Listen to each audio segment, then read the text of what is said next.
Bismillahirrahmanirrahim. Welcome to another session. In this session, we will be discussing coding and recoding of the variables using SPSS. This is very important concept in research method, particularly when you are collecting data through survey method by circulating relevant questionnaire. और आपको पता है कि जो इससे पहले हमारे sessions हुए हैं, लेक्चर्स हुए हैं, वो आप वीडियो लेक्चर से देख भी सकते हैं। उसमें हमने जो टाइप ऑफ क्वेश्चनर डिस्कस किया था वो लिकर्ट स्केल बेस्ड था, यानी एक क्वेश्चन की स्टेटमेंट है और नीचे पॉसिबल आंसर्स दिए हुए हैं कि डू यू एग्री और do you do not agree, strongly agree, strongly disagree से स्ट्रांगली एग्री तक के ऑप्शन मौजूद हैं, 1 to 5 लिकर्ट स्केल जिसको हम कहते हैं। और रिस्पोंडेंट को ये ऑप्शन होता है कि ही और she may select any option which he or she considers appropriate.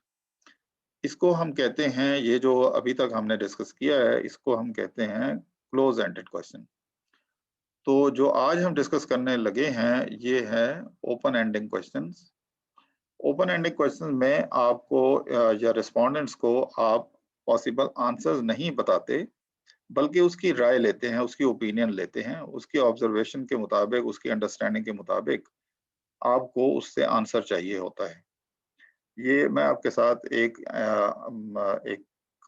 Example भी शेयर करूंगा, लेकिन यहाँ पे ओपन एंडेड क्वेश्चन में आप देखें कि अगर आपको क्वेश्चन दिया हुआ है कि what is the most important, अगर फैकल्टी मेंबर से रिलेटेड या फैकल्टी के बारे में या टीचर्स के बारे में ये सर्वे है और आपको कई क्वेश्चन पूछे जाते हैं, उनमें से एक क्वेश्चन ये है कि what is the most important quality in a teacher you look for. किसी भी टीचर के अंदर आप अच्छी क्वालिटी क्या देखना चाहते हैं, तो उसके कई पॉसिबल आंसर्स हो सकते हैं, इसलिए कि हर स्टूडेंट की या हर पर्सन की अपनी लाइकिंग डिसलाइकिंग एक्सपीरियंसेस वगैरह होते हैं। तो कोई तो लिखेगा कि ही शुड बी काइंड, ही और शी शुड बी काइंड। दूसरा कुछ और भी लोग लिख सकते हैं। फॉर एग्जांपल कुछ कह सकते हैं कि इंटेलिजेंट हो, हमारी बातों को समझता हो, हमारी इश्यूज को समझता हो, सब्जेक्ट के से रिलेटेड जो इश्यूज हैं उनको सही तरीके से वो समझ सके और फिर हमें सेटिस्फाई कर सके। सेंस ऑफ ह्यूमर उसके अंदर हो, लेक्चर के दौरान बोर ना करे। इसी तरह नॉलेजेबल हो, जो कि एक बहुत बड़ी रिक्वायरमेंट है एक टीचर से। अगर टीचर जो है उसके पास नॉलेज नहीं है तो वो कैसे समझाएगा। इसी तरह वेल प्रिपेयर्ड हो, अच्छे टीचर वही होते हैं जो वेल प्रिपेयर्ड हों। ऐसा ना हो कि क्लास में आके टॉपिक बोर्ड पे कुछ लिखा है और बातें जो हैं वो कुछ और हो रही हैं। तो इससे टीचर की जो वीकनेस है वो रिफ्लेक्ट होती है। तो स्टूडेंट चाहते हैं कि वो वेल प्रिपेयर्ड हो या कोई और ऑप्शन। और एक जो डोमिनेट करती है स्टूडेंट की ओपिनियन कि टीचर वही अच्छा है जो ग्रेड अच्छे दे। तो या फिर कुछ और अनयूजुअल स्टेटमेंट्स भी हो सकती हैं जिनको हम अदर्स कह के क्लब कर सकते हैं। तो जब आपको ओपन एंडिंग क्वेश्चन को डील करना होता है as a student of research या एज ए रिसर्चर, तो उसको कैसे हैंडल करते हैं, उसका तरीका ये होता है कि हम जितने रिस्पॉन्सेज आते हैं उनको पढ़ते हैं। पढ़ने के बाद उनमें कॉमन कैरेक्टरिस्टिक्स या कॉमन फीचर्स फाइंड आउट करते हैं। जो स्टेटमेंट्स हैं, फॉर एग्जांपल काइंडनेस की बहुत सारे इंडिकेटर्स हो सकते हैं। कोई कुछ लिखेगा लेकिन उनके मीनिंग काइंडनेस बनते होंगे। इंटेलिजेंट के इसी तरह लोग कुछ अपनी स्टेटमेंट लिखेंगे, तो रिसर्चर को इतना इंटेलिजेंट होना चाहिए कि वो इसको ऑर्गेनाइज करके एक स्टेटमेंट दे। उन मसलन 10 लोगों ने कोई ऐसी स्टेटमेंट दी है जिससे ये मतलब निकलता है कि टीचर को इंटेलिजेंट होना चाहिए। तो इंटेलिजेंट का वर्ड जो है वो उन 10 स्टेटमेंट्स को समझ के हम लिख सकते हैं। इसी तरह सेंस ऑफ ह्यूमर के बारे में, नॉलेज के बारे में, वेल प्रिपेयर्डनेस के बारे में और इस तरह के इंडिकेटर्स हो सकते हैं। तो जो ओपन एंडिंग क्वेश्चंस होते हैं उनको हम इस तरह से डील करते हैं कि जो लोग आंसर्स देते हैं, ऐसा नहीं है कि 200 लोगों ने 200 स्टेटमेंट दी हैं तो हम 200 वेरिएबल्स बना दें, ऐसा नहीं होता। बल्कि हम उनको क्लब करते हैं एक जैसी कैरेक्टरिस्टिक्स को और उसको एक नाम देते हैं, एक वर्ड देते हैं, एक स्टेटमेंट देते हैं। जैसे काइंडनेस एक स्टेटमेंट है, इंटेलिजेंस एक स्टेटमेंट है, लेकिन हर कोई अपना अपना लिखेगा जिससे पता चलता होगा कि ये कहना चाह रहे हैं। तो ये एक तरीका है। अब इसको दो तरीकों से, ये जो ओपन एंडेड क्वेश्चंस हैं, इसके दो तरीके हैं रिसर्च कंडक्ट करने के, और फिर जो डाटा आता है उसको एसपीएसएस के अंदर ऑर्गेनाइज करने के। एसपीएसएस के अंदर पहली बात तो ये है कि कोई ऐसा बिल्ट इन सिस्टम नहीं है कि वो ओपन एंडेड क्वेश्चंस को डील कर सके। तो इसलिए हमें पहले से उसको ऑर्गेनाइज करना होता है जो रिस्पॉन्सेज होते हैं, और फिर हमें उसके वेरिएबल्स बना के, लेबल्स लगा के एसपीएसएस के अंदर हमें इंसर्ट करना होता है।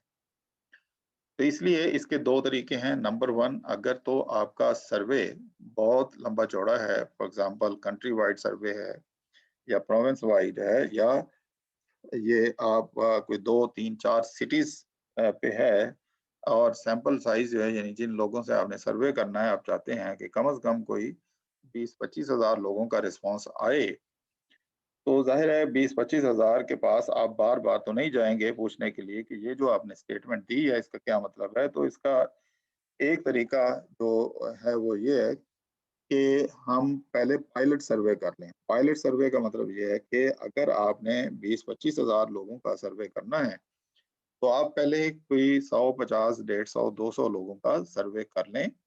उनके जो रिस्पॉन्सेज आते हैं, उनकी स्टेटमेंट्स जो आती हैं in response to open ended question, उन स्टेटमेंट्स को क्लब करके आप कोई 8-10 अल्टरनेटिव वर्ड्स या कोई भी सूटेबल वर्ड्स उनके लिए आप सजेस्ट कर दें, और फिर वो आप चेक बॉक्स जो हैं इंट्रोड्यूस करवा दें हर स्टेटमेंट के आगे। यानी लोगों ने जो रिस्पॉन्स दिए उनको आपने कोई 8-10 या 5-6 में आपने कन्वर्ट कर दिया, सम अप कर दिया, और फिर उन सम अप को आपने स्टेटमेंट्स दे के चेक बॉक्स बना दिए। जैसे ये जो हैं, ये 7 स्टेटमेंट्स हैं, तो असल में लोगों ने बहुत बहुत सारे स्टेटमेंट दिए, जिनसे जो कुछ कॉमन वर्ड्स ऐसे थे जिनसे हमने ये अंदाजा लगाया एज ए रिसर्चर कि ये कह रहे हैं कि टीचर को काइंड भी होना चाहिए। इनका ये 8-10 स्टूडेंट्स हैं, 8-10 रिस्पॉन्सेज हैं, जिनका मतलब ये बनता है कि टीचर इंटेलिजेंट भी हो, वगैरह वगैरह। इस तरह 8 या 6 या जितने भी पॉसिबल ग्रुप हो सकते हैं, उनको एक ग्रुप का एक स्पेसिफिक नाम दे के, फीचर को स्टेट करके, हम चेक बॉक्स इंट्रोड्यूस करवा के और अपने क्वेश्चनियर को रिफ्रेश करके या रीडिजाइन करके जो हमारे ओपन एंडेड क्वेश्चन थे उनको क्लोज एंडिंग में कन्वर्ट करके पायलट सर्वे की बेस पे हम जो लार्ज स्केल सर्वे होना है उसके लिए फिर नया क्वेश्चनियर या वही questionnaire with modified version of the statement of questions हम चेक बॉक्स के साथ सर्कुलेट कर सकते हैं। अब ये ओपन एंडिंग नहीं होगा, अब ये क्लोज एंडिंग होगा। तो एक तो ये तरीका है, यानी पहले पायलट सर्वे कर लें, उसमें से कॉमन फीचर्स निकाल लें, और फिर एक लार्ज स्केल सर्वे के लिए आप क्लोज एंडिंग कर दें।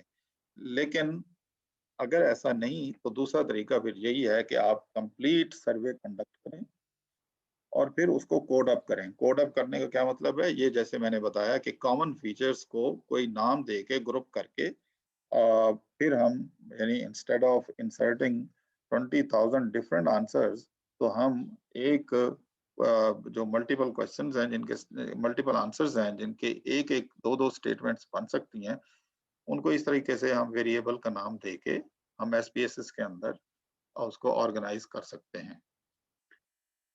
तो ये तो हो गया ओपन एंडिंग और क्लोज एंडिंग के बारे में। यहाँ पे हम यहाँ पे इसमें इस वीडियो में इतना ही। तो नेक्स्ट वीडियो में फिर हम डिस्कस करेंगे कि रिवर्स कोडिंग क्या होती है।